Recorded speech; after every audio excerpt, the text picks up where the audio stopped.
I'm Logan Crawford, and right now on Spotlight, we're exploring the imaginative worlds created by Robin Avery. She's a dedicated nurse and author of Freddy the Fork. With a heartwarming background in caring for premature and ill infants, Robin brings her nurturing spirit to the pages of her books. Freddy the Fork is a delightful tale that follows the adventures of a unique fork with dreams of finding a playmate and becoming part of a family. We're delighted to have this very talented author join us here today on Spotlight. We thank our team at Atticus Publishing for helping us put her in the spotlight today. And we ask viewers like you to support writers like her by subscribing to our channel and by purchasing her amazing book. The links are below this interview. Robin, great to see you here today on Spotlight. Thank you. Thank you for having me. You have a very unusual protagonist in a fork. It's kind of, like I said, it's just unusual, it's unique. What made you decide to write a book about Freddy the Fork? Freddy the Fork. Freddy the Fork was my imagination when I was in elementary school. So it was just something I would think of when I would wash the dishes. It would get me through the drudgery task. of washing the dishes. Washing the dishes, and I would imagine that the utensils were like a family. Gotcha. And then, of course, Freddy would be the youngest, the smaller fork. So gotcha. Sounds good. Well, it's a good thing back then when you and I were growing up, we had to wash the dishes by hand because today they just load them in the dishwasher and there is no misery involved. Right. But it's a great story. Did your work as a nurse influence your work as an author at all? I don't think so. Yeah. No. Other than maybe your interest in children, right? Yeah. That I am. Yep. And it was pretty rewarding working with the premature babies. Oh yeah, I'm sure. They're tiny.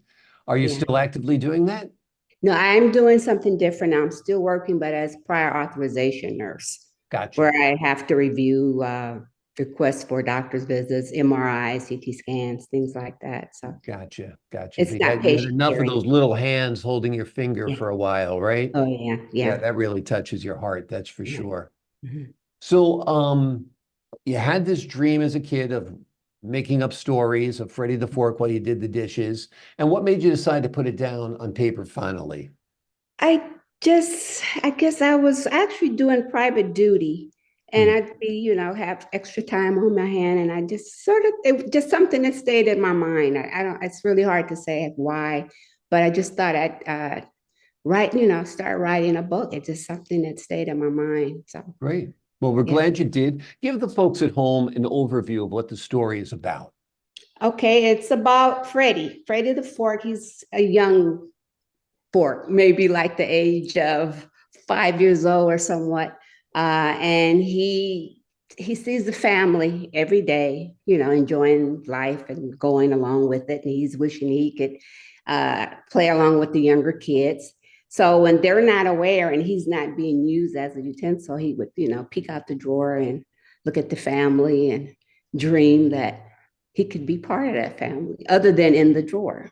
And then one day he's able to do that because he would sneak out, of course, at night. And then the youngest Ashley found him one day. And then that was like a connection there. So wonderful. Well, that's a great story for sure. Tell me about the illustrations. They're quite great as well. Yeah, I had someone, Caroline. I actually found her online to do my illustrations.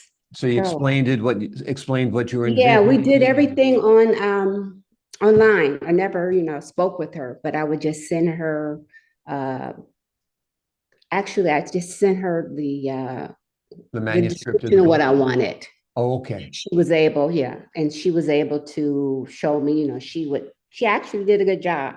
Yeah, she did a great job. Time. It took a while, but I would tell her what I wanted, and then she would show me something. I'd tell her whether I wanted it or not, and it worked out. Yep, it did. It was a good digital collaboration. It's amazing what you could do in the digital age, that's for sure.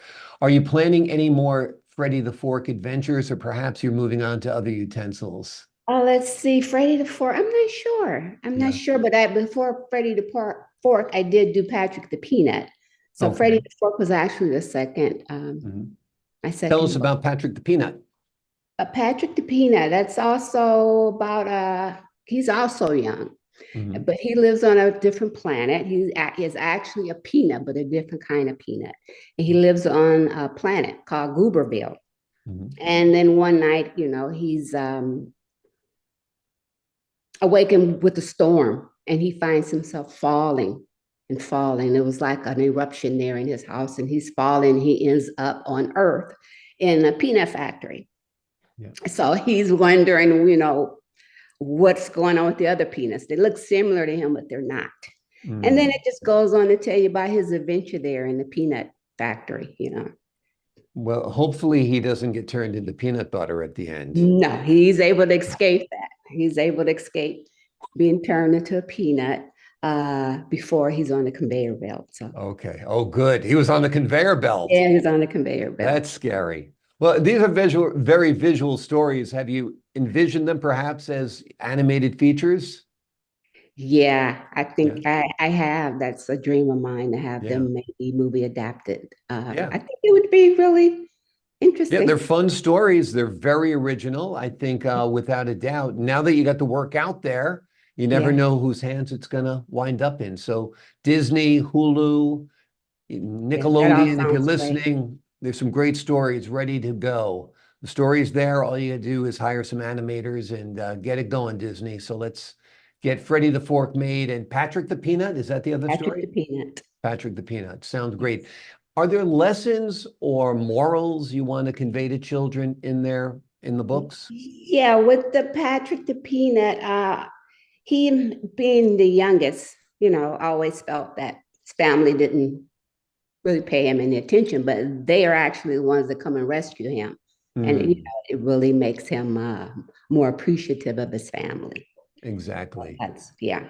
And Freddy the Fork, I guess, is a kind of about Freddy the inclusion, Fork right? is basically just saying how a family can be as one. He Yeah. was with a loving family and he wanted to be part of that family. And then he finally gets to meet Ashley and it's like a good relationship going on there. So it's about Sounds good. family wanting to be part of it. Sounds great. Now, have you been able to test your books on any children? Have you read them to any kids? I have a friend that works with kids, and she works with preschoolers, and I've got good feedback from that. Okay, great. That sounds good. Well, it sounds like this would be a perfect book for you to read at maybe the children's room in the library or something like Yeah. that. Yeah, that'd be great. Are you working on anything right now? Um, I have something in mind, but I'm kind of like I haven't got too far with it. Mhm. And then I've Okay. also thought about stories like follow-up stories for Patrick and Freddie, but nothing really set yet. Okay. Okay. I'm thinking about one. How about like Stanley the steak knife? Everybody's afraid of him because he's so sharp, but Oh, he's actually very, very dull mentally and very lovable. that's cute. That's Stanley not a the bad story, right? Snake. So there we You go. never know. If That's a you good never know with pitch. kids.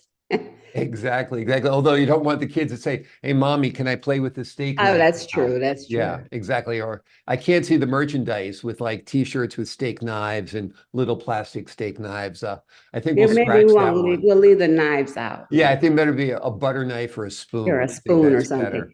Absolutely. What were your inspirations growing up? What cartoons or what movies did you like as a Oh, child? let's see. For me, Felix the cat, Oh yeah. favorite. Radio. Yeah, Yep. and the professor. Uh, Bugs Bunny is definitely a favorite. Yep. Yeah. Absolutely. Absolutely. Um, that's yeah. Yeah.